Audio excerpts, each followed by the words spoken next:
সব ছিল না জল্পনা কিন্তু। কল্পনার অবসান ঘটিয়ে বড় ব্যবধানে জয় পেতে যাচ্ছে বাংলাদেশ জাতীয়তাবাদী দল বিএনপি।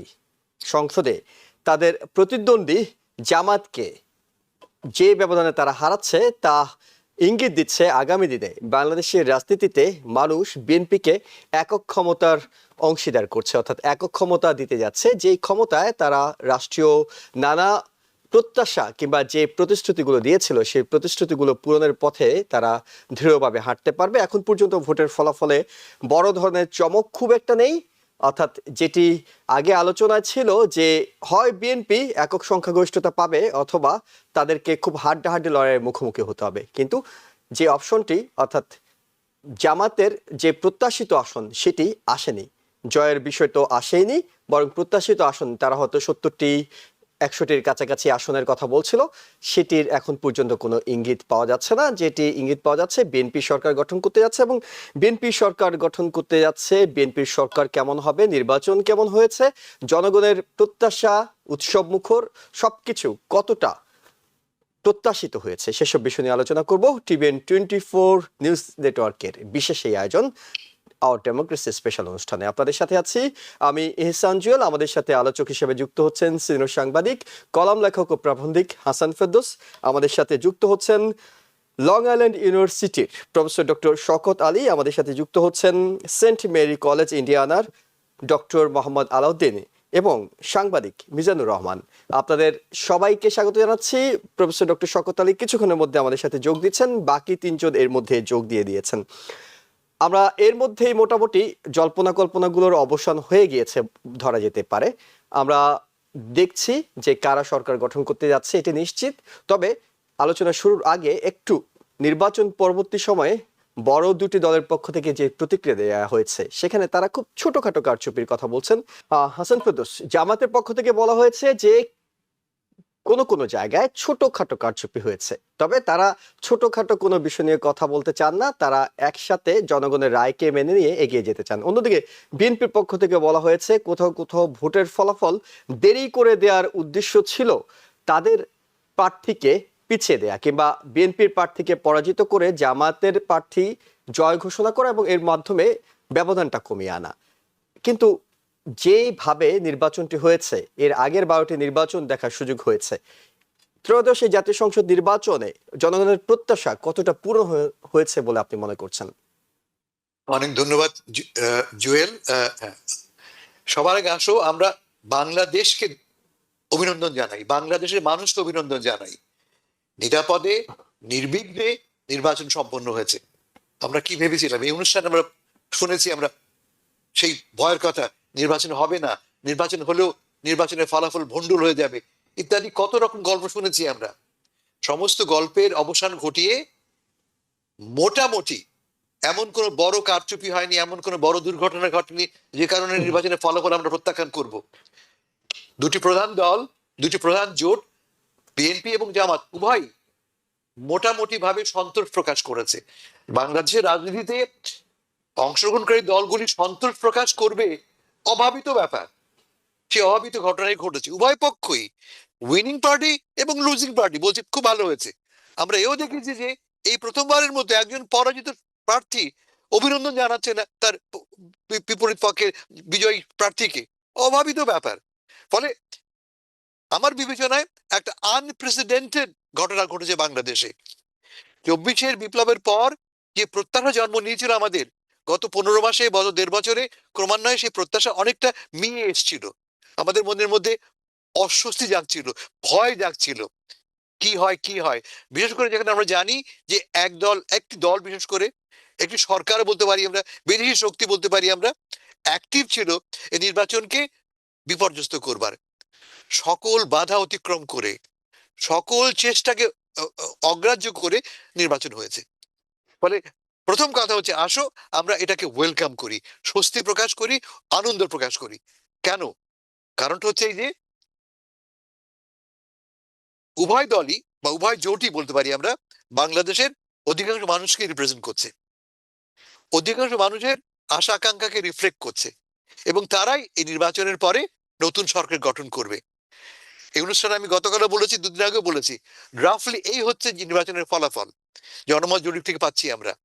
আমি বলেছিলাম, আমার কথা নয়, জনমত জরিপ থেকে যদি নির্বাচনে ভোটের অংশগ্রহণ কম হয় তাহলে বিএনপি রাফলি 155টা সিট পাবে। যদি অংশগ্রহণ বেশি হয় তারা 215টা আসন পেতে পারে। এই ছিল রাফলি বিবেচনা। এবং অন্যদিকে জামাতের কথা ছিল 60 থেকে 110।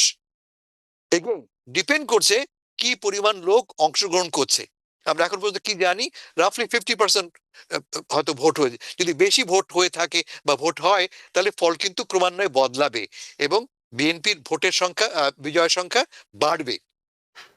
বাড়ুক না বাড়ুক, ছবিটা তো স্পষ্ট।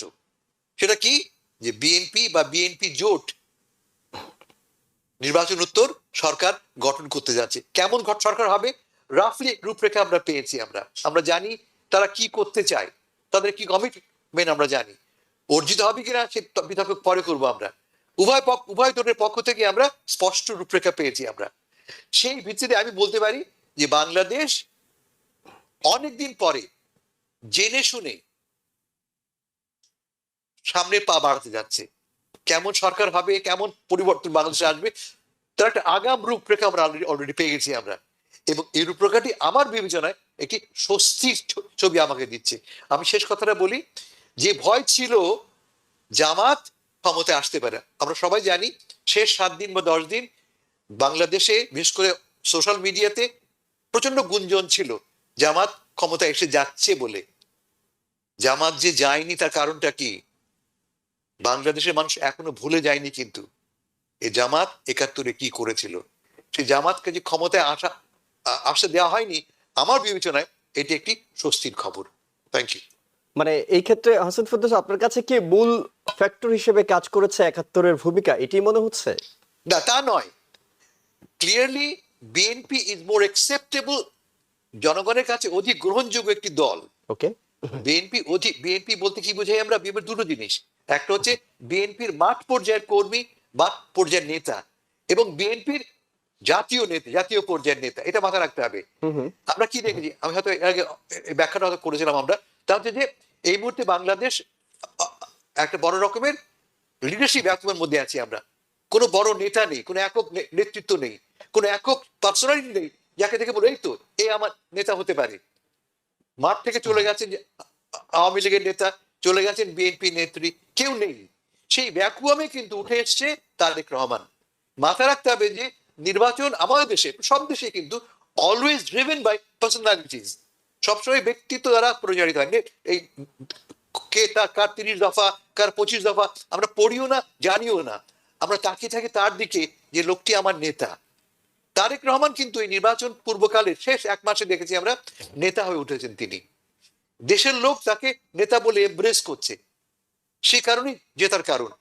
অন্যদিকে বিকল্প নেতৃত্ব আর ছিল না কোনো দলেরই।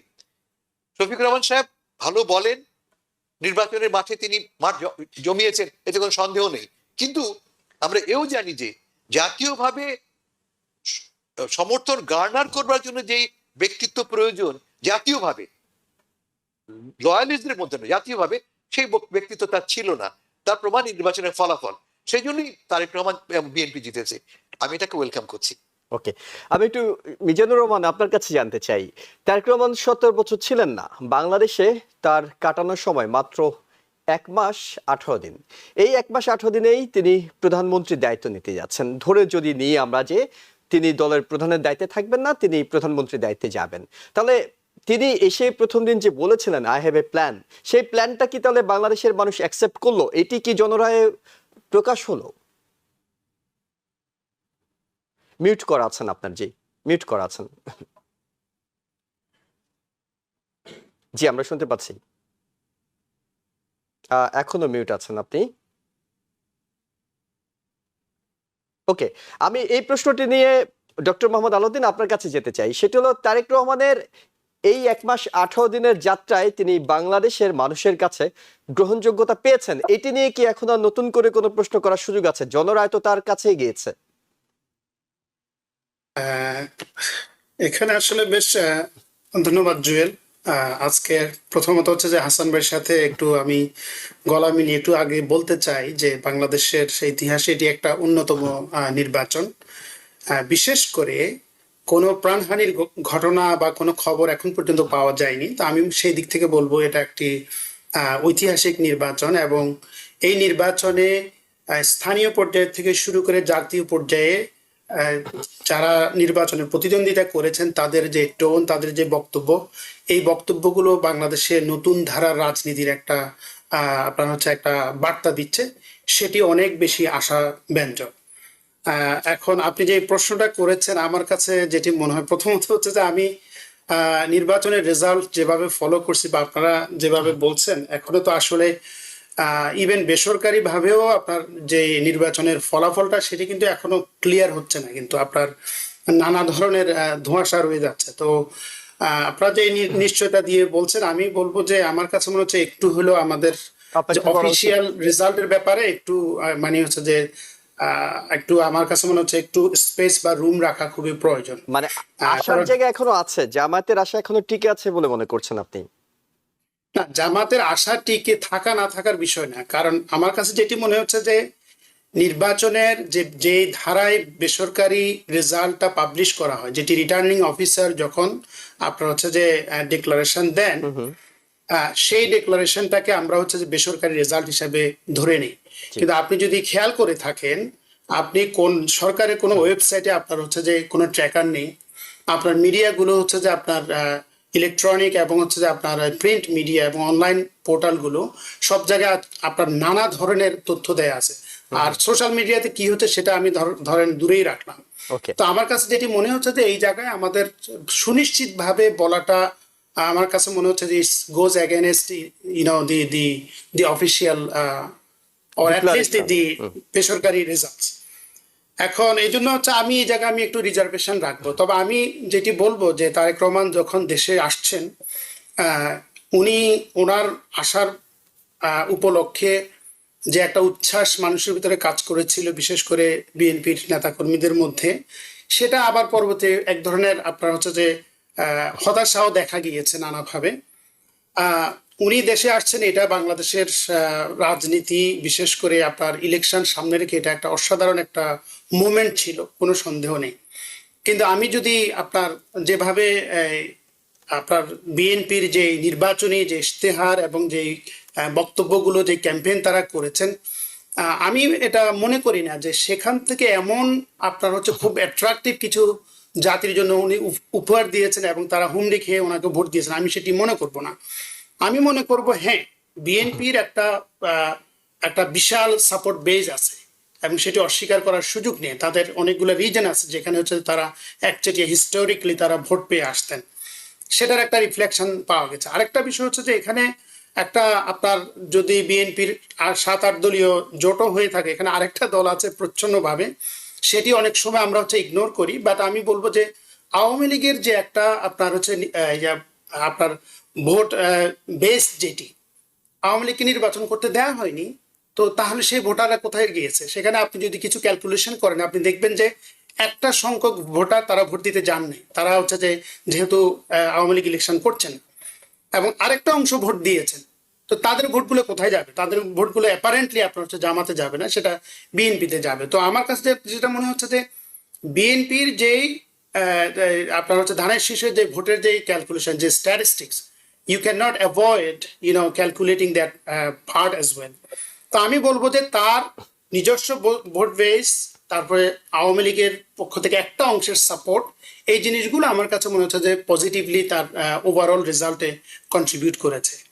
তবে আমি মনে করি যে আপনার এখানে আপনার জামাতের যে জোট, সেটি হাসান ভাই কিছুটা বলেছেন যে শফিকুর রহমান ভালো বলেন, কিন্তু আমি বলবো যে ভালো বলার সাথে আমি একজন as a just as a student and researcher of communication, আমি বলবো যে in terms of their political campaign, আপনি যদি আপনার কিভাবে পলিটিক্যাল ক্যাম্পেইনগুলো মানুষকে অ্যাট্রাক্ট করে, সেই জায়গায় হচ্ছে যে তারা বাস্তবে কি করবে সেটি হচ্ছে যে সাবজেক্ট টু ইন্টারপ্রিটেশন। বড় ক্যাম্পেইনের জায়গাটা অ্যাট্রাকটিভ ছিল এবং ডিফারেন্ট সেকশনস অফ সোসাইটিকে তারা টাচ করতে পেরেছে। তো সেই ক্যাম্পেইনের জায়গা থেকে যদি আপনি চিন্তা করেন, তাহলে আপনি দেখবেন যে বিএনপির ক্যাম্পেইনটা ওই জায়গা থেকে অনেক বেশি স্ট্রং ছিল না, এবং আপনার নতুন যেই ভোটার আপনার ইউথ এবং হচ্ছে যে বিশেষ করে ইয়াং জেনারেশন, এদেরকে অ্যাট্রাক্ট করার ক্ষেত্রে আমি মনে করি যে জামাত নেতৃত্বাধীন যে জোট সেটি বরং হচ্ছে অনেক বেশি টাচ করতে পেরেছে।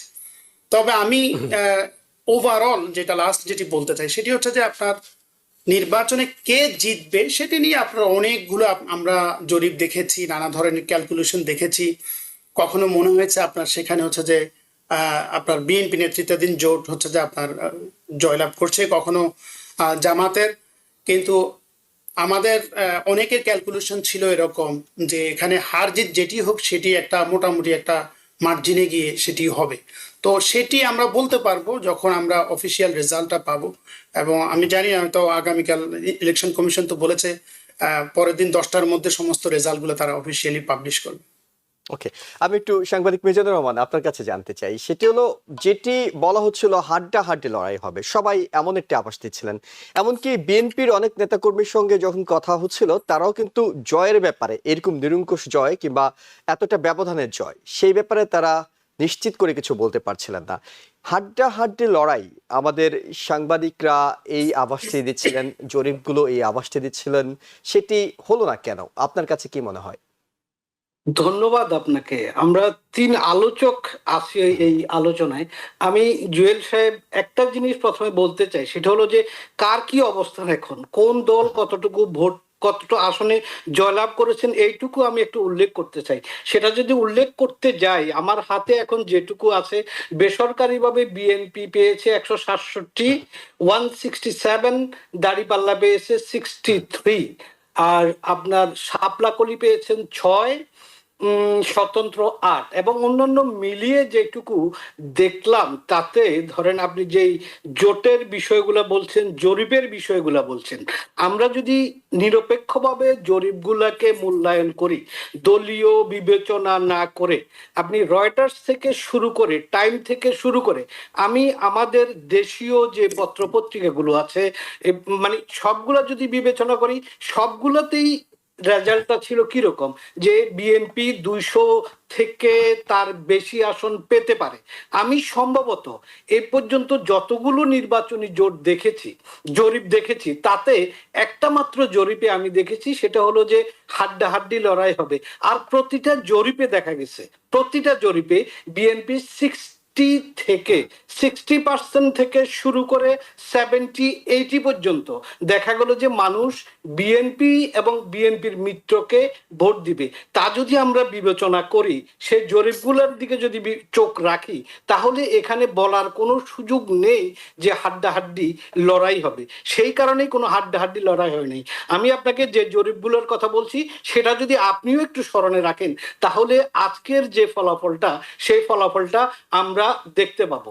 আর দ্বিতীয়ত যেই কথাটি, সেটা হলো যে হাড্ডাহাড্ডির যে বিষয়টি সৃষ্টি হয়েছে বা মানুষের মধ্যে এই বিষয়টি যখন এসেছে, এটার মূল কারণ হলো একটাই, সেটা হলো যে এই যে ফেসবুক বা সামাজিক যোগাযোগ মাধ্যমে আমরা ধরেন কিছু ইনফ্লুয়েন্সারকে দেখলাম, অথবা দলীয় কিছু লোককে এই এই এই কর্মে নামিয়ে দেওয়া হয়েছে একটা হাইপ তৈরি করার জন্য, ফেক হাইপ তৈরি করার জন্য।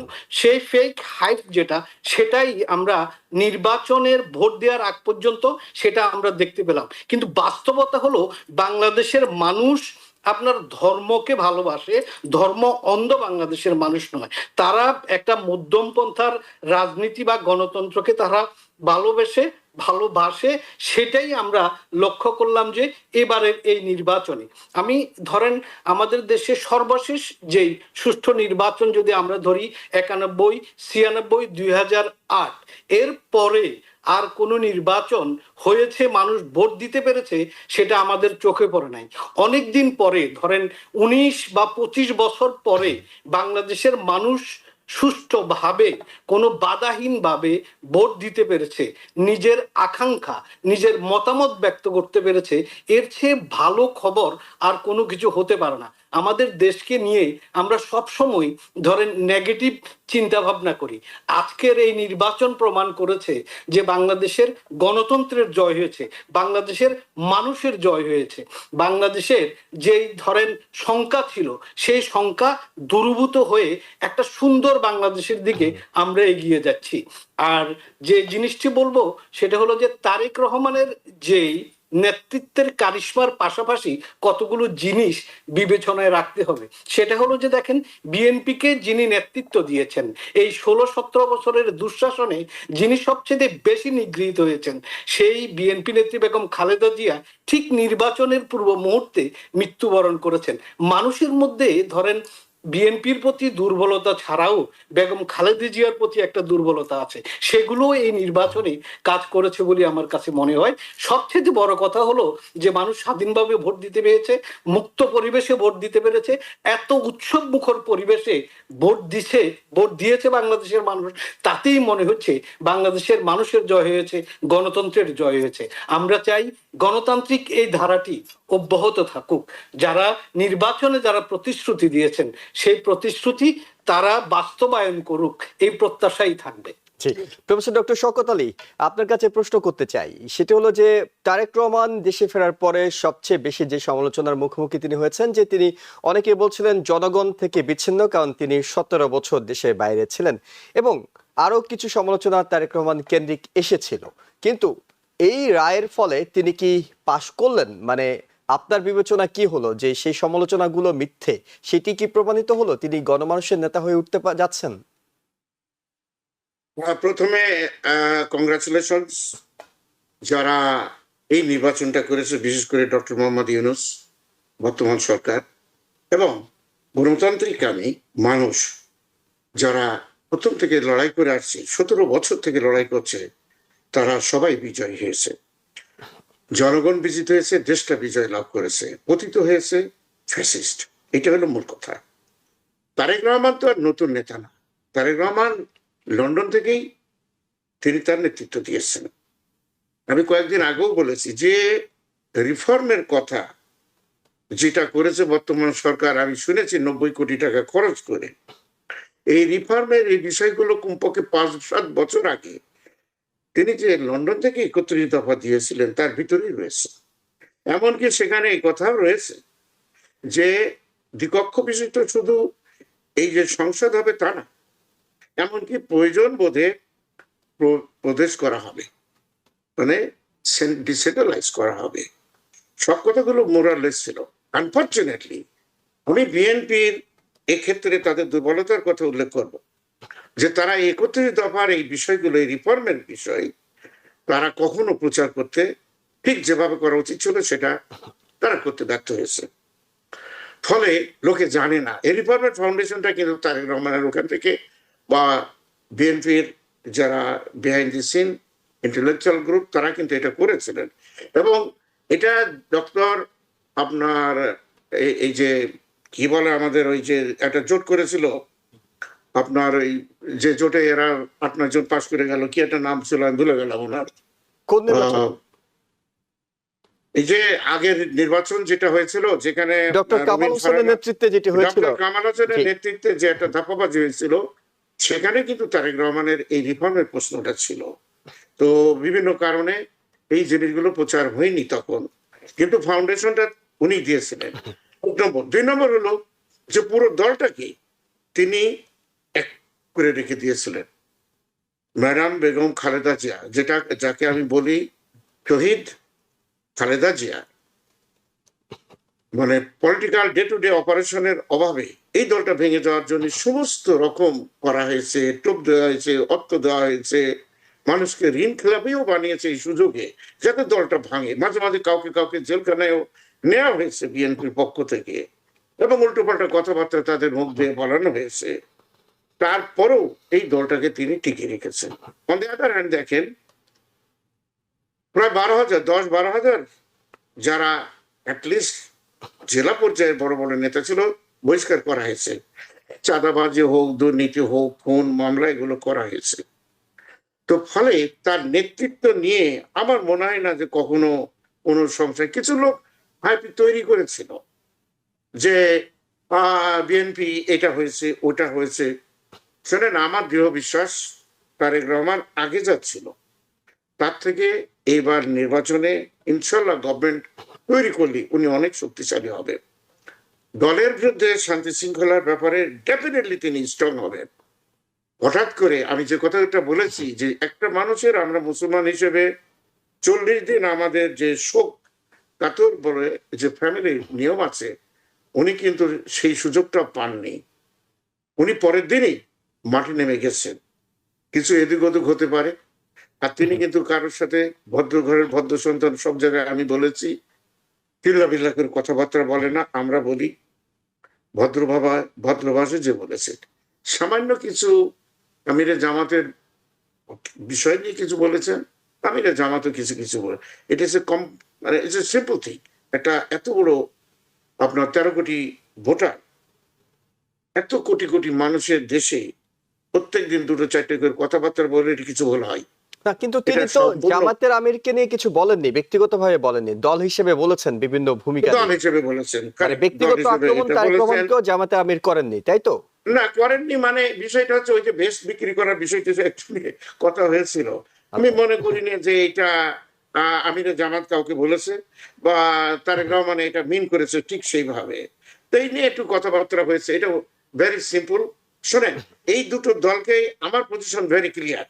প্রথম দিন থেকে আমি বলেছি যে যখন ফ্যাসিস্ট বিরোধী আন্দোলনে আমরা সবাই সোচ্চার ছিলাম, যেখানে আমি নিজে 10-12 বছর দেশে যেতে পারিনি, আমার আম্মার নামে মেডিকেল সেন্টার করেছে আমার জমি নিয়ে, সেই জমিতে আমাকে পারমিশন দেওয়া হলো না যে এই গ্রামের সাধারণ ছোট বাচ্চারা এখানে আসবে, কারণ আমার জাতীয় শত্রু, ওরা যেতে পারবো না। আমাদের রাজনৈতিক, আমি কি রাজনীতি করি?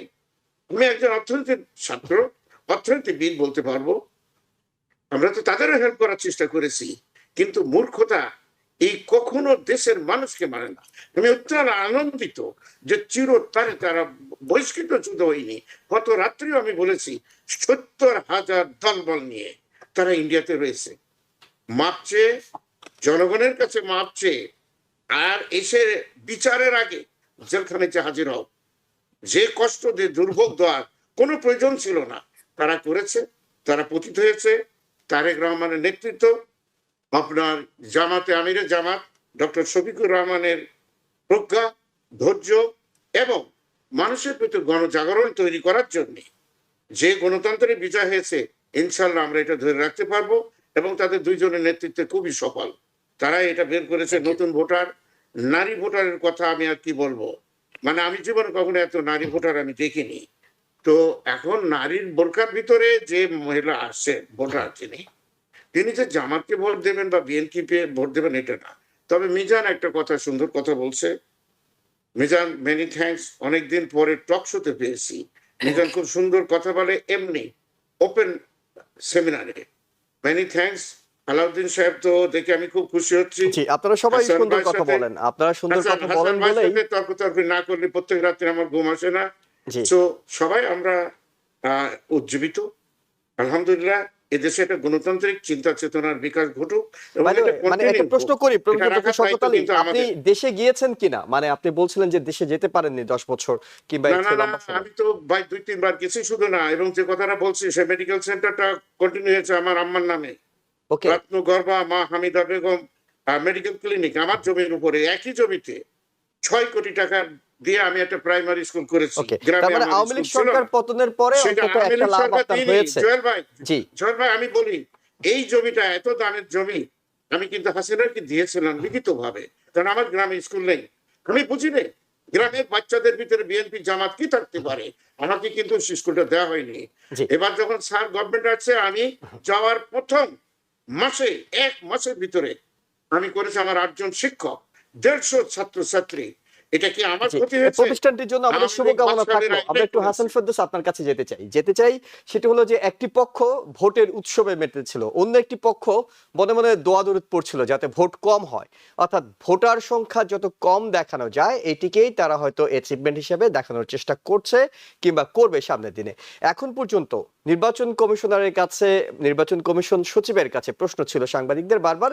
তিনি যখন রিটার্নিং অফিসার নির্বাচন কমিশন থেকে ভোটের ফলাফলগুলো ঘোষণা করছেন, তার কাছে প্রায় 20 মিনিট অন্তর অন্তর সাংবাদিকরা জানতে চাচ্ছিল যে ভোটের হার কত শতাংশ ভোট হয়েছে। তিনি এক পর্যায়ে বিরক্ত হয়ে বলেছেন, আপনারা যদি বারবার এটাই জানতে চান তাহলে আমি ভোটের ফলাফল গণনা বন্ধ করে ওটির দিকে মনোযোগ দিব।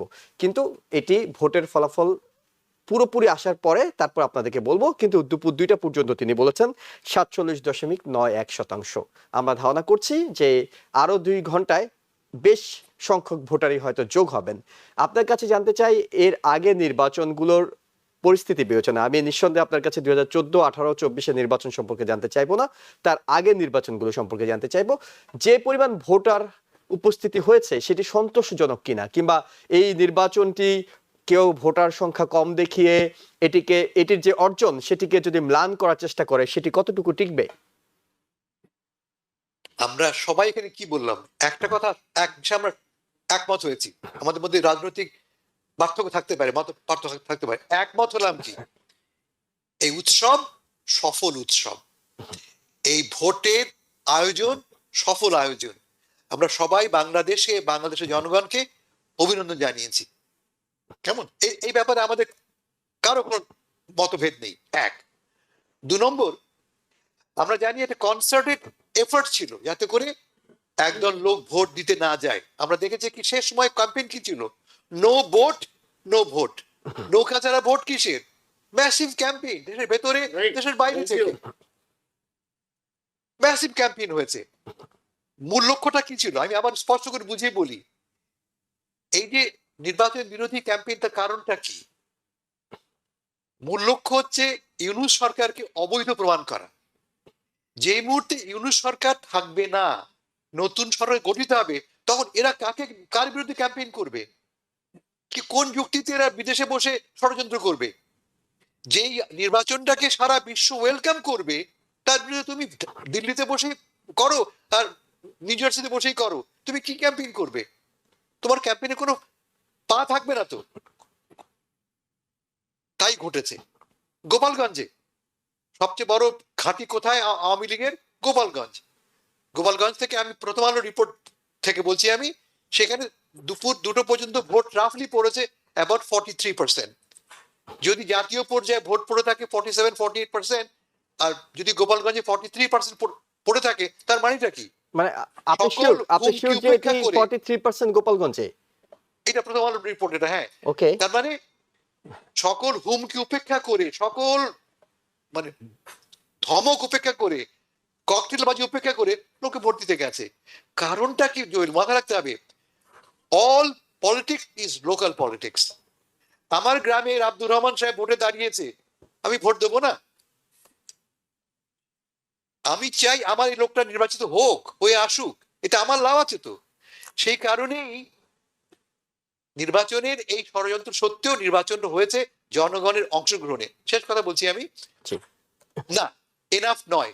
আমি আশা করেছিলাম অন্তপক্ষে 55% হবে, যেটা বলা হয়েছিল গভর্নমেন্টের, পররাষ্ট্রমন্ত্রী বলেছিলেন যে রাফলি 55% ভোট হবে, সেটা আমার এক্সপেকটেশন ছিল। কেন কম হলো? লক্ষ্য করে থাকবে যে ভোটের আগে পরে সব মিলে প্রায় 5 দিন ছুটি। 5 দিন ছুটি মানেটা কি? আমি গ্রামের বাড়ি যাব, আমি ঈদের মতো আনন্দ নিয়ে গ্রামের বাড়ি যাব। ভোটটা ইম্পর্টেন্ট, তার চেয়ে ইম্পর্টেন্ট গ্রামের বাড়ি যে মায়ের সঙ্গে দেখা করা, একবেলা ভাত খাওয়া।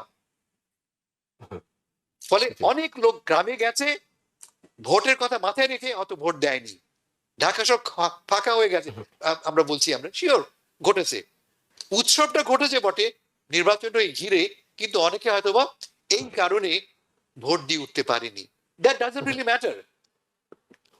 এই ভোটটা সবার কাছে গ্রহণযোগ্য হয়েছে, এক্সেপ্ট ওই আওয়ামী বট বাহিনী ছাড়া, যারা বিদেশে বসে বা দেশের ভারতে বসে নির্বাচনকে বানচাল করবার জন্য ষড়যন্ত্র করছিল, তাদের ছাড়া আমার ধারণা সবাই এটাকে ওয়েলকাম করবে।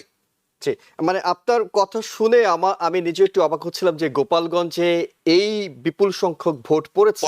তাই আপনার কথা চলাকালীন আমি একটু ক্রস চেক করে নেওয়ার সুযোগ পেয়েছি এটিকে, এবং আপনার কথাটাই আসলে সঠিক, যে তথ্যগুলো পাচ্ছি দুপুর 2টা পর্যন্ত Right. গোপালগঞ্জ 1 আসনে ভোট পড়েছে 33%, গোপালগঞ্জ 2 আসনে ভোট পড়েছে 30%, এবং ক্ষমতাচ্যুত প্রধানমন্ত্রী শেখ হাসিনার যেটি গোপালগঞ্জ 3 আসন, সেখানে ভোট পড়েছে 31.4545%। তার মানে হিউজ, মানে গোপালগঞ্জে যদি এই সংখ্যক ভোট পড়ে, এটি নিঃসন্দেহে অনেক বড় একটি ঘটনা। আমি একটু যেতে চাই যে এই ভোটের পাশাপাশি তো আরো কিছু বিষয় ঘটেছে, সেটি হলো হানা ভোটের একটি বিষয় কিন্তু ঘটেছে এখন পর্যন্ত। আমরা বলছি যে এখন পর্যন্ত যে তথ্য আছে হানা ভোটের, সেইখানে আমরা দেখতে পাচ্ছি 50,52,943টি ভোট হায়ের পক্ষে পড়েছে, কিন্তু 26,91,000 ভোট পড়েছে নায়ের পক্ষে। অর্থাৎ যেটি বলা হচ্ছিল যে না ভোটের পক্ষেও কেউ কেউ ক্যাম্পেইন চালিয়েছেন। কারণ আমরা যদি ধরে নিই যে যারা নো ভোট নো ভোট এই প্রচারণা চালিয়েছেন, তারা খুব একটা ভোট কেন্দ্রে অনেক বেশি যাননি, কম গিয়েছেন, তাহলে এত সংখ্যক না ভোট সেটিও তো বিস্ময়কর। হ্যাঁ ভোট হয়তো শেষ পর্যন্ত জিতবে, কিন্তু না ভোটের সংখ্যা তো কম নয়। আমি একটু ডক্টর মোহাম্মদ আলাউদ্দিন আপনার কাছে জানতে চাই, এটির কোনো ব্যাখ্যা, মানে সহজ কোনো ব্যাখ্যা খুঁজে পাচ্ছেন কিনা? প্রথমত হচ্ছে ভোটের আপনার প্রত্যাশিত যে আপনার দলীয় ভোট বা হচ্ছে আপনার আপনার পার্লামেন্টারি ভোটটা হয়তো এক একজন এক এক জায়গায় দিবেন। তো ভোটের ক্ষেত্রে আমার কাছে মনে হচ্ছে যে সংখ্যাগরিষ্ঠ মানুষের ভিতরে আপনার হচ্ছে যে এক ধরনের ঐকমত্য তৈরি হয়েছে যে আমাদের দেশে আসলে নতুন বন্দোবস্তর প্রয়োজন, এবং সেটি আমি মনে করি বিএনপি, আওয়ামী লীগেরও একেবারে ক্ষুদ্র একটা অংশের মধ্যে তারাও চিন্তা করছে যে আসলে enough is enough, let's think different way. তবে না ভোটের যে কথাটা বলছেন, আমার কাছে যেটি মনে হচ্ছে নানা ধরনের বক্তব্য এবং কিছু আপনার হচ্ছে যে প্রমাণও আপনার উঠে এসছে যে বিএনপির যে ক্যাম্পেইন, সেই ক্যাম্পেইনের মধ্যে আসলে ভোটের পক্ষে প্রচারণাটা খুব একটা বেশি আপনার হচ্ছে ট্র্যাকশন পায়নি, এবং এটি আমার কাছে মনে হচ্ছে তারেক রহমান উনি ওনার জায়গা থেকে উনি ভোটের জন্য বলেছেন, এবং দ্যাট ওয়াজ ভেরি অ্যাপ্রিসিয়েবল, এবং ওনাদের আরো কয়েকজন নেতার পক্ষ থেকে এটি এসেছে। কিন্তু স্থানীয় পর্যায়ে যে ক্যাম্পেইনটা হয়েছে, অনেকগুলো প্রমাণ এসেছে যেখানে বিএনপির অনেক স্থানীয় নেতাকর্মী তারা বলেছেন ধানের শীষ এবং হচ্ছে না ভোট। তা আমার কাছে যেটি মনে হয় যে বিএনপির কাছ থেকে ম্যাক্সিমাম আসে নাই। বিএনপির যেই রেফারেন্ডামে তাদের ভোটগুলো হচ্ছে ভাগ হয়ে গেছে, একটা অংশ হতে পারে সেটা মিসকমিউনিকেশন, হতে পারে এটা মিসআন্ডারস্ট্যান্ডিং, অথবা হচ্ছে যে intended campaign. We don't have that knowledge, we don't have that information clearly, but it is pretty obvious that like their votes sort of like divided into these two.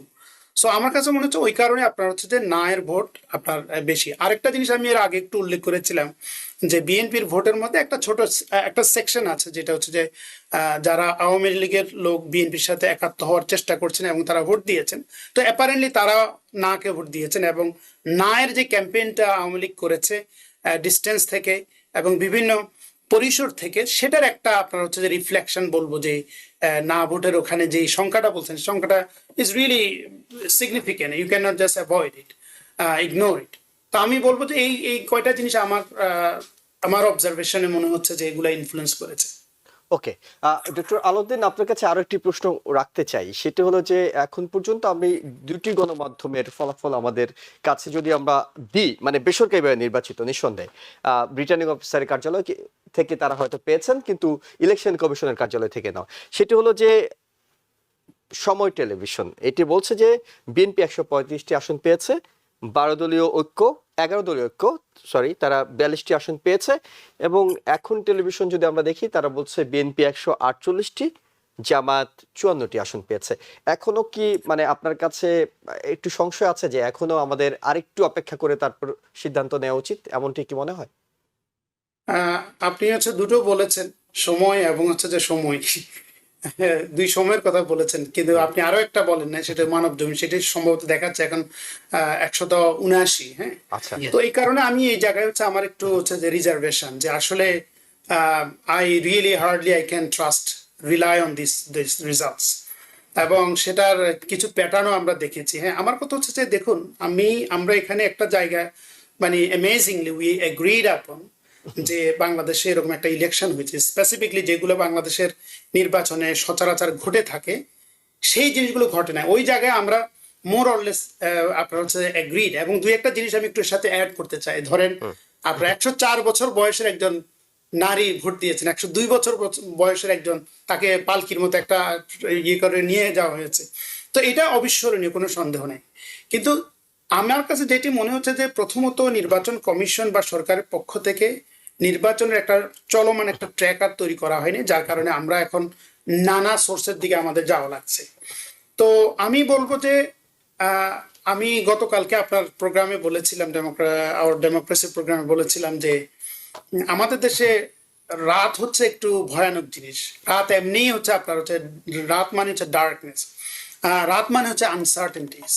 আপনার কিছু বিষয় তো উঠে আসছে যে অনেকগুলো জায়গায় people are like complaining about the administrative processing or mechanism, whatever way you say. We don't want to see that. We don't want to see that true. A complaint should be proof untrue. কিন্তু এটা আপনার ignore করার সুযোগ নেই। তো আমার কাছে যেটি মনে হচ্ছে যে জামাতের আমির হচ্ছে একটা যে সংবাদ সম্মেলন করেছেন এখন থেকে সম্ভবত 3 ঘন্টা বা 2 ঘন্টা আগে, তো তিনি একটা কথা বলেছিলেন। সেই কথাটা আমার কাছে মনে হচ্ছে যে it sounds sort of like reasonable. উনি বলছেন যে অনেকগুলো জায়গায় রিটার্নিং অফিসার হচ্ছে যে রেজাল্টটা করছে না, কাউন্ট শেষ হয়েছে অনেক ঘন্টা আগে, তারপরে ওনারা হচ্ছে রেজাল্টটা করেন নাই। তো আমার কাছে যেটি মনে হচ্ছে যে আমরা ইলেকশন কমিশনের অফিসিয়াল রেকর্ড পাওয়ার আগ পর্যন্ত আমাদের জন্য এটা বলা একেবারে ডিফিকাল্ট। আর আমাদের মিডিয়াগুলো যে রোলটা প্লে করেছে, আমি বলবো যে ওনারা জাস্টিস করেন নাই। ওনারা আমাদের জনগণের, নাগরিকদের যে অ্যাসপাইরেশন, যেই প্রত্যাশা এবং নতুন বাংলাদেশ দেখার যে স্বপ্ন, এই জায়গাতে ওনারা জাস্টিস করেন নাই। ওনারা হচ্ছে যে পোস্ট দিচ্ছেন নির্বাচনের রেজাল্ট নিয়ে, আবার এটাকে ডিলিট করছেন, আবার দিচ্ছেন, আবার ডিলিট করছেন। তো এখানে ইন্টিগ্রিটির প্রশ্ন আছে, প্রফেশনালিজমের প্রশ্ন আছে, জার্নালিস্টিক এথিক্সের প্রশ্ন আছে। এগুলো তো আপনার হচ্ছে অনেকটা ধসে গেছে আর আমাদের। তো এই জায়গায় আমি বলবো যে I don't want to contemplate about like who is winning, seemingly like as multiple things showing that BNP is getting the majority. But আমার প্রশ্নটা হচ্ছে যে you have to ask the question like, where did you get this information? Is it something like based on some pattern that you are doing, or it is based on the declaration by the returning officer? Where did you get these results? That is my question. So I'm not sure about that. একটু মিজানুর রহমান আপনার কাছে জানতে চাই, সেটা হলো ভোটের এখন পর্যন্ত যে ফলাফলগুলো আসছে, আমরা সেইখানে একেবারে বিপর্যয় কিংবা বিস্ময়কর কোনো বিগ শটকে পড়ে যেতে দেখছি না। যেটি পেয়েছে জামায়াতের সেক্রেটারি জেনারেল গোলাম পরর, তিনি হেরে গিয়েছেন। হেরে গিয়ে যাওয়ার এখন পর্যন্ত বেসরকারি ফলাফলে বলা হচ্ছে যে মামুনুল হক এবং একই সাথে সার্জিস, একই সাথে যদি আমরা বলি কর্নেল অলি আহমদ, তাদের পরাজয়টা আপনার কাছে কোনো বিস্ময়কর কিছু মনে হচ্ছে, নাকি এটি নির্বাচনে এক ধরনের স্বাভাবিক ঘটনা বলে মনে হয়? তার আগে আমি আলাউদ্দিন সাহেবের বক্তব্যর একটু দ্বিমত আমি করতে চাই। সেটা হলো যে আমাদের একটা সহজ প্রবণতা, কোনো কিছুই আমরা মিডিয়ার উপরে চাপিয়ে দেওয়ার যে অপচেষ্টাটা করি, এটা কোনোভাবেই কাম্য হতে পারে না। ধরেন এই দেশে যখন নির্বাচন হয়, আমরা যে দেশে বসবাস করি সেই দেশে যখন নির্বাচন হয়, নির্বাচনের প্রথম ফলাফলটা, বেসরকারি ফলাফলটা আমরা কোথা থেকে পাই? এই মিডিয়া থেকেই পাই। বাংলাদেশের ক্ষেত্রেও ঠিক অনুরূপ ঘটনাগুলো আমরা দেখছি যে নির্বাচনের এই ফলাফল আমরা যেগুলো পাচ্ছি সেগুলো হলো আমরা মিডিয়া। আপনার আলোচনার জন্য সম্ভবত সুবিধা হবে জামায়াত আমির কি বলেছেন সেটা যদি আমরা একটু দেখে আসতে পারি, যেটিকে রেফারেন্স হিসেবে দিয়েছেন ডক্টর মোহাম্মদ আলাউদ্দিন, সেটি একটু দেখে এসে যদি আলোচনাটা আপনি করেন তাহলে আপনার জন্য সুবিধা হবে যে তার প্রশ্ন, তিনি যে প্রশ্নগুলো তুলেছেন সেগুলোর কোনো উত্তর আপনার কাছে আছে কিনা। আমরা একটু সেই ভিডিওটি, তার বক্তব্যটি শুনে আসি। আমাদের দেশে কিছু সংস্কৃতি আছে, আমরা এই সংস্কৃতিকে পাল্টানোর পক্ষে। তবে আমাদের কিছু অবজারভেশন আছে, সেই অবজারভেশনগুলো আমরা জাতির সামনে তুলে ধরার পক্ষে, যাতে ভবিষ্যতে একই অন্যায়ের বা সীমালঙ্ঘনের পুনরাবৃত্তি না ঘটে। বেশ কিছু ঘটনা ঘটেছে, আমরা এগুলা কম্পাইল করছি। আমরা আমাদের পরিসরে আবার বসবো। আজকে তো এই পরিসরে আমাদের বিস্তারিত আলোচনার সুযোগ ছিল না, কারণ এখন পর্যন্ত বেশ কিছু আসনে আমাদের জানা মতো আমরা এগিয়ে আছি এবং গণনাও কমপ্লিট। কিন্তু স্থানীয়ভাবে যারা রিটার্নিং অফিসার আছেন তারা ঘোষণা দিচ্ছেন না, ঝুলিয়ে রেখেছেন। তা আমরা বুঝতে পারছি না এটা কেন। মাঝখানে আবার ওয়েবসাইটে হঠাৎ করে দেখা গেল যে কে কতটা আসন পেয়েছে সেইটা দেওয়া হলো, মাঝখান থেকে উদাও হয়ে গেল, আবার নাই। আমাদের লোকদেরকে বসিয়ে রাখা হলো দীর্ঘ সময়। এই একটু আগে ওনারা একদম প্রথম পর্যায়ে 10টা 12টা কেন্দ্রের যে ফলাফল সেগুলা ঘোষণা করা শুরু করেছে, সেটা আবার বেসরকারি। তা আমরা সব মিলেই এখন আপনাদের সামনে পূর্ণাঙ্গ কোনো বক্তব্য দিতে পারছি না বলে আমরা দুঃখিত। আমরা দিব ইনশাল্লাহ, আমরা আবার বসবো, আমাদের মধ্যে আমরা এগুলা নিয়ে বিশ্লেষণ করব। আমাদেরও কোনো ত্রুটি ঘাটতি থাকে সেটাও আমরা দেখব। আবার যদি সামগ্রিক কোনো বড় ত্রুটি ঘাটতি হয় তাকে সেটাও আমরা আনবো। আমরা আগেই বলেছি ছোটোখাটো কোনো বিষয় নিয়ে আমরা টানাটানি করব না, এবং পুরানা রাজনীতির সংস্কৃতিতে আমরা ফিরে যেতে চাই না। আপনারা নিশ্চয়ই দেখেছেন আজকেও দেশ জুড়ে বিভিন্ন জায়গায় অনেক ধরনের কারচুপি, জালিয়াতি এবং সহিংসতার ঘটনা ঘটেছে। বিশেষভাবে নির্দিষ্ট কিছু আসনে নির্দিষ্ট কিছু প্রার্থীকে বিজয়ী করে আনার জন্য এক ধরনের ইলেকশন ইঞ্জিনিয়ারিং আজকে হয়েছে। এটা বিশ্বাস করার যথেষ্ট কারণ রয়েছে আমাদের হাতে। যদি উদাহরণ দিই, শুধুমাত্র ঢাকা শহরে ঢাকা 8, ঢাকা 11, ঢাকা 13, ঢাকা 16 সহ বেশ কিছু আসনে ভোট গণনা এবং ফলাফল ঘোষণায় উদ্দেশ্য প্রণোদিতভাবে বিলম্ব করা হয়েছে, বিলম্ব করা হচ্ছে। বিএনপি কিংবা ধানের শীষের বিপুল ব্যবধানে অপ্রতিরোধ্য যে বিজয়, সেই বিজয়ের ব্যবধানটাকে কমিয়ে আনার জন্য একটি নির্দিষ্ট রাজনৈতিক দল অপপ্রচার এবং নির্বাচনী আচরণবিধির লঙ্ঘন করেছে। জি, সাংবাদিক মিজানুর রহমান, আপনার জন্য প্রশ্ন উত্তর দেওয়াটা সহজ হবে। হ্যাঁ, আমার জন্য সহজ যেটা হলো যে আমি আলাউদ্দিন সাহেবের যে কথাটা ধরেন কথাটার প্রসঙ্গে দ্বিমত করছিলাম, সেটা হলো যে মিডিয়ার প্রচারণা নিয়ে। মিডিয়ার প্রচারণা নিয়ে দ্বিমত থাকার কোনো সুযোগ নেই। মিডিয়া যে রেজাল্টটা প্রকাশ করে সেটা দায়িত্ব নিয়েই প্রকাশ করে, এবং আপনি জানেন, আমরা জানি, আমরা যারা মিডিয়াতে কাজ করি, মিডিয়ার সাথে সংশ্লিষ্ট, আমাদের প্রতিনিধি নির্বাচন কমিশনে থাকেন, আমাদের প্রতিনিধি প্রতিটা জেলা পরিষদে থাকেন। তাদের উপরে ভিত্তি করেও আমরা প্রাথমিক রেজাল্টটা প্রকাশ করতে পারি, এই কথাটাই আমি বলছিলাম। আর নির্বাচনে ধরেন অভিযোগ পাল্টা অভিযোগ, এটা নতুন কোনো বিষয় না, এটা আমাদের নির্বাচনের একটা ট্রেডিশন। আপনি ধরেন যে জামাতের আমির ডক্টর শফিকুর রহমান যে কথাটি বলছেন, যে অভিযোগগুলো উনি পেয়েছেন, এই অভিযোগগুলো নিয়ে উনি নিজেও মানে এই সিদ্ধান্তহীনতায় আছেন, যে কারণে উনি বলছেন উনি আবার বসবেন, তারপরে উনারা এই বিষয়গুলো জানাবেন। মানে সবশেষে বলতে পারি যে নির্বাচনে যেই আপনার কারচুপির যে ঘটনাগুলো বাংলাদেশে হয়, ম্যাসিভ ঘটনাগুলো হয়, এবার সেই ম্যাসিভ কোনো ঘটনা ছিল না। আমি ডক্টর ইউনূসের নেতৃত্বাধীন সরকারকে, নির্বাচন কমিশনকে ধন্যবাদ জানাই এমন একটি সুন্দর নির্বাচন করার জন্য। এটা হলো এক। দু হলো, আপনি যে প্রার্থীগুলোর কথা বলেছেন, যেটা হলো কর্নেল অলি সহ অন্যান্য প্রার্থী যারা আছেন, কর্নেল অলি নিজেই নিজের পায়ে কুড়াল মেরেছেন। এই কারণেই আমি বলবো, সেটা হলো যে ধরেন কতগুলো বিতর্কিত জিনিস সেখানে উপস্থাপন করা হয়েছে। উনি সবশেষে যোগ দিলেন এমন একটা দলে, যেই দলের প্রতি ধরেন বাংলাদেশের সাধারণ মানুষের একটা অভিযোগ আছে, সেটা হলো যে 71 সালে তাদের যে ভূমিকা, সেই ভূমিকা ধরেন যেটা ছিল সেটা নিয়ে ডক্টর এই যে আপনার কর্নেল অলিরও অনেক কড়া বক্তব্য ছিল। কর্নেল অলিও জামাতের রাজনীতি পছন্দ করতেন না। এটা হলো ধরেন আজ থেকে ঠিক 1 বছর আগেও যদি কর্নেল অলির বক্তব্যগুলো আমরা দেখেন, কর্নেল অলির অনেকগুলো ইভেন্ট আমরা কভার করেছি। আমি জানি যে জামাত সম্পর্কে তার কি মানে ভাবনা ছিল, কি চিন্তা ছিল। হঠাৎ করে উনি যোগ দিলেন জামাতে। সো বেসিক্যালি না, ওনার আসলে কোনো উপায় ছিল না। সাংবাদিক মিজানুর রহমান, আপনার যদি আমি আপনার সেখানে যাচ্ছি। কর্নেল অলির মূল শক্তিটা ছিল বিএনপি। আপনাকে এটা মানতে হবে যে বাংলাদেশে যদি আমরা ভোট হিসেব করি, আজকে জামাত যে অবস্থানে এসেছেন, জামাত এই অবস্থানেও থাকতো না যদি আওয়ামী লীগের মতো দলটি রাজনীতিতে থাকতো। আজকে আমাদের সৌভাগ্য হোক আর দুর্ভাগ্য হোক, আমরা আজকে জামাত বাংলাদেশের রাজনীতিতে ফ্যাক্টর, এটা নিয়ে আলোচনা করছি। এটা হলো এক ধরনের দুর্ভাগ্যের বিষয়।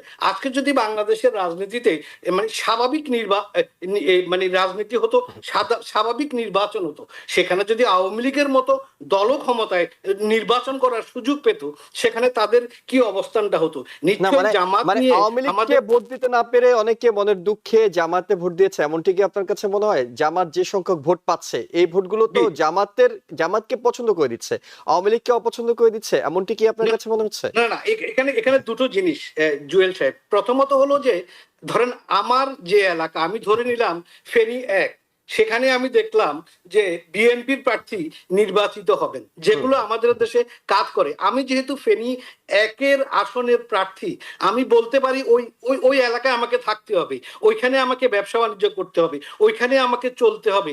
আমি চাই না আমার মা অসুস্থ হোক আর আমি জঙ্গলে থাকি, যেটা আমরা গত 17 বছরে আমরা দেখেছি।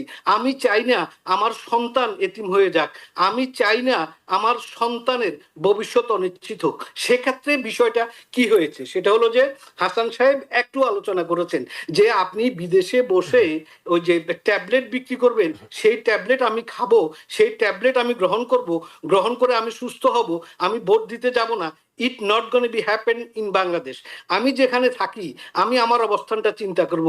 তা আমি যদি চিন্তা করি যে বিএনপির প্রার্থী জয় হচ্ছে, আমাকে এখানে থাকতে হবে, সেই ক্ষেত্রে দেখা গেল যে আওয়ামী লীগের যারা ভোট দিতে গিয়েছেন তারা বিএনপির প্রার্থীকে ভোট দিয়েছেন। আবার যে আসনে দেখা গেল যে জামাতের প্রার্থী জয়লাভ করবেন, কারণ তাকে ওই আসনে থাকতে হবে, তিনি জামাতকে ভোট দিয়েছেন। এই ধরনের একটা মানে ঘটনা ঘটেছে। আর আপনারা যে জিনিসটা বললেন হ্যাঁ এবং না ভোটের যে বিষয়টা আনছেন, সেখানে আমি একটা জিনিস দেখি, সেটা হলো যে হ্যাঁ ভোট পড়েছে 77%, আর অনলি 23% পড়েছে হলো না ভোট। সেই ক্ষেত্রে আমি বলতে পারি যে বাংলাদেশের অধিকাংশ মানুষ মানে হ্যাঁ ভোটের পক্ষে, সংস্কারের পক্ষে, কিন্তু তারপরেও আলোচনার দাবি রাখে যে 23% ভোট কেন না এর পক্ষে পড়ছে।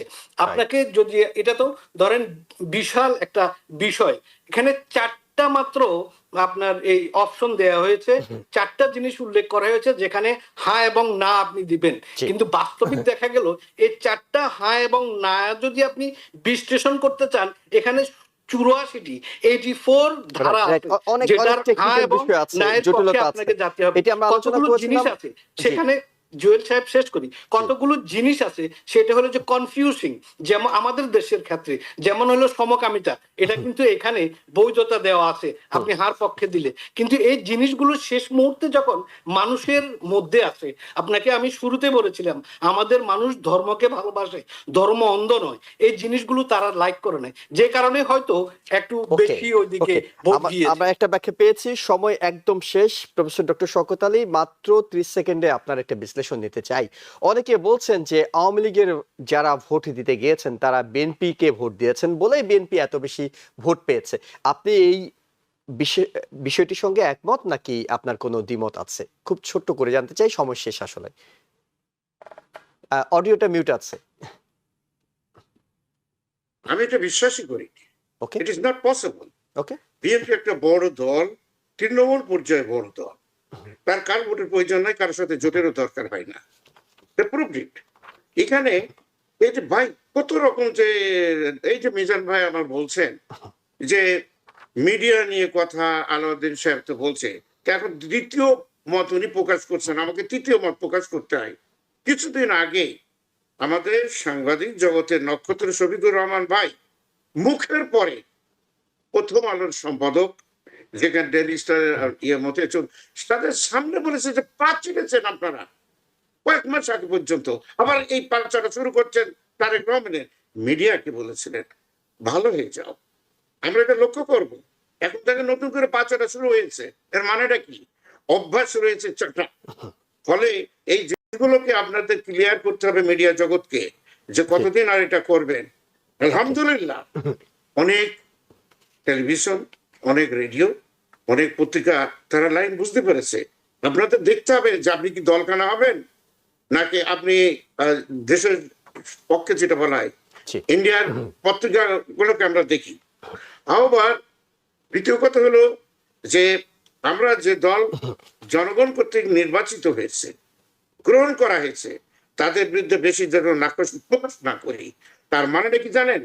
আপনি জনগণের যে রায়, ওয়েদার তারা বিরোধী দল অথবা যারা সরকারে, তাদেরকে আপনি তার 4 পয়সা মূল্য দিচ্ছেন না, তার মানে আপনি নিজে একটা গণতান্ত্রিক মানুষ। অসংখ্য ধন্যবাদ প্রফেসর ডক্টর শওকত আলী, অসংখ্য ধন্যবাদ। আমাদের সময় শেষ হয়ে গিয়েছে। জি, আমি 1 সেকেন্ড একটা জিনিস বলবো আপনার। আমার মিজান ভাই বলছে যে এইটা হয়েছে ওইটা হয়েছে বলে, আরে ভাই 1973 ইলেকশনে তৎকালীন আমরা বৈজ্ঞানিক ছাত্র লীগ করতাম, যাচক ছিল, 80টা ভোটে আমরা এগিয়েছিলাম।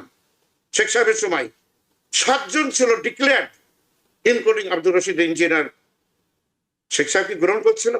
সেদিন যদি আমরা বিরোধী দল হতাম তাহলে কিন্তু বাংলাদেশে আর জামাতের আজকে এই রাজনীতি থাকতো না। জি, উনি সেই সুযোগ দেননি। অনেক ধন্যবাদ। আমাদের সময়টা আসলে শেষ হয়ে গেছে প্রফেসর ডক্টর শওকত আলী। হাউবার কংগ্রাচুলেশনস।